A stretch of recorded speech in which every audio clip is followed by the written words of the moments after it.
For centuries, one star guided humanity home. Polaris, the anchor in the sky. Most stars rise and set. They trace great arcs across the heavens. But one remains still. Polaris, the North Star. It sits almost directly above Earth's North Pole. To us, it's a single point of light, but in reality, it's a stellar giant, a beacon in the void. This alignment is a cosmic accident of our time, a gift of geometry from the universe. And for millennia, this gift became the most important tool for anyone who dared to leave the shore. Find Polaris, and you found the tip of the little bear's tail. You found true north. But first, you need to find it. And for that, you look to its guardian. The Big Dipper. Its two outermost bowl stars always point the way. Follow that line about 5 times the distance between them and you will find your anchor.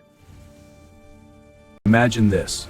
No GPS, no compass, just wood, canvas, and the will to survive. For the Vikings, for the Polynesians, for every sailor, the sky was their map.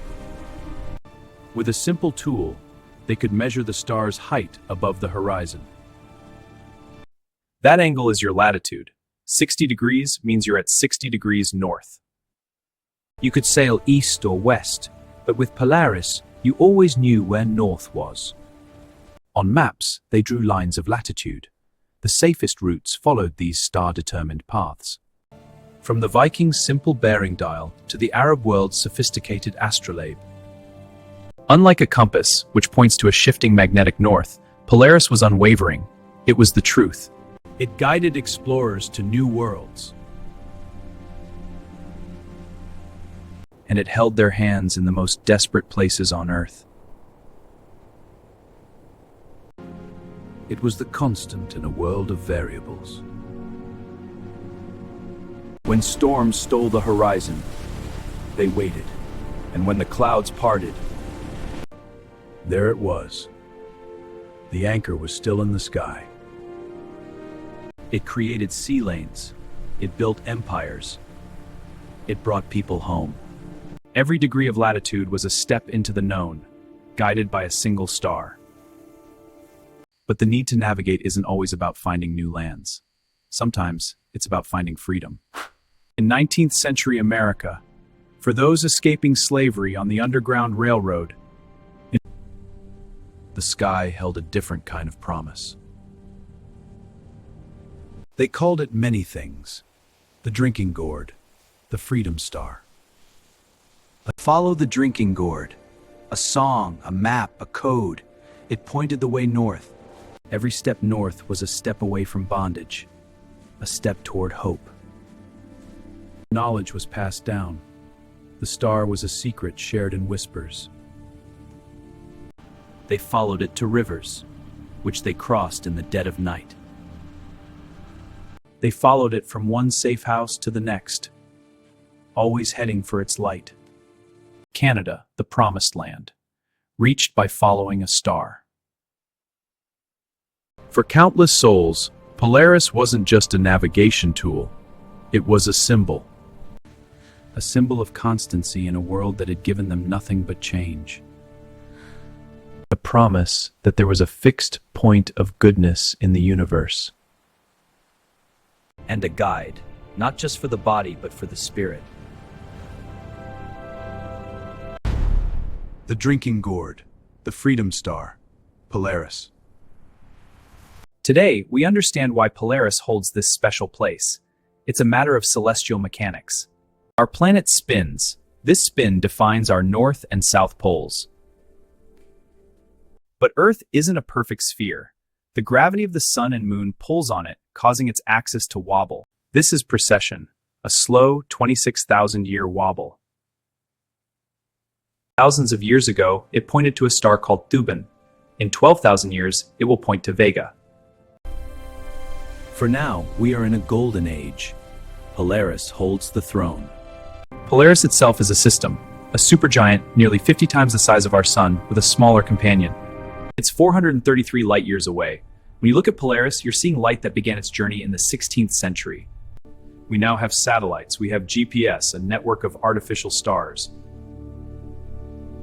We can pinpoint our location anywhere on Earth to within a few meters. But the technology can fail. Satellites can be jammed. Systems can crash.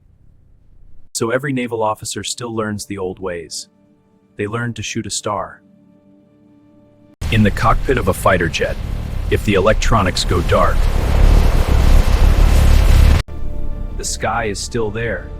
The anchor is still there. Technology is a tool, but Polaris is a fundamental truth. In our frantic, ever-spinning world, we all search for a fixed point. A constant. Something to navigate by when life's storms roll in. We still look up. We still feel that ancient pull. In the desert, the ocean, the wilderness, the stars are still the only map you need. Even the animals know. They migrate by celestial cues, hardwired by evolution. The Greeks saw it as the point around which the entire cosmos revolved, the primal source of order. For monks in the Himalayas, it was a symbol of unwavering focus and enlightenment. For the Inuit, it was Tutu, the never-moving one, the center of the celestial caribou hunt. On every map, a star marks true north. It's the starting point for all orientation. It's as if we carry the memory of it in our very being. For the nomad, it was home, not a place, but a direction. The greatest lighthouse ever built isn't on a shore, it's in the sky.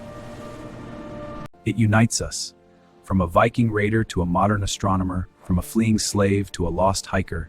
We are all, in a way, navigators on a journey through time. And for one brief, shining moment in the long history of the cosmos, we have Polaris. For every sailor who left, there was someone on shore waiting for their return. And that sailor, guided by the North Star, could always find his way back.